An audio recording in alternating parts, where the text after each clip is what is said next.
తెలంగాణ రాష్ట్రం గత 10 ఏళ్లలో అప్పుల ఊపిలో కూరుకుపోయిందని వైద్య ఆరోగ్య శాఖ మంత్రి దామోదర రాజనరసింహ అన్నారు.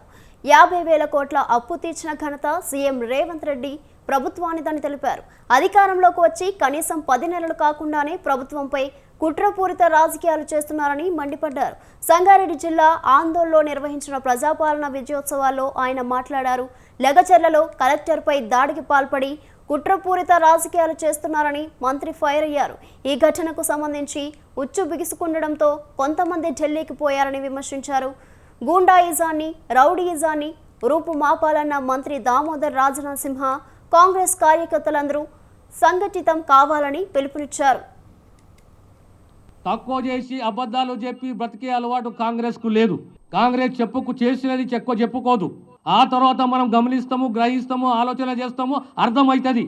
అరే కాంగ్రెస్ పార్టీ ఈ పనులు చేసిందా, కాంగ్రెస్ ప్రభుత్వం ఈ పనులు చేసిందని చెప్పి. ఇదే భూసేకరణలో మొన్న జరిగిన సంఘటన ఢిల్లీ దాకా పోయినరు.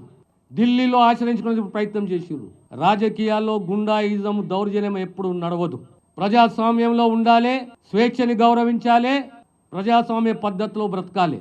9 సంవత్సరాలు ఎదుర్కొన్నాము, ఉద్యమాలు చేసినాము, రైతుల బాధ్యతగా ఉన్నాము, యువతతో బాధ్యతగా ఉన్నాము, నిరుద్యోగులకు బాధ్యతగా ఉన్నాము. కానీ మాటిచ్చి ఒక్కొక్క పని చేసుకుంటూ పోతున్నాము. మన ప్రాంతీయ ప్రీతి మనకు ఉండాలి. ఏ రకంగా ఉంది మళ్ళీ ఈరోజు అభివృద్ధి కార్యక్రమాలు మీరు చూడండి, ఒక్కొక్క ప్రాంతాన్ని మీరు చూడండి. ఇంకో 6 మాసాల సంవత్సరాలు చూడండి ఎన్ని మార్పులు వస్తాయో. తక్కువ చేసి అబద్ధాలు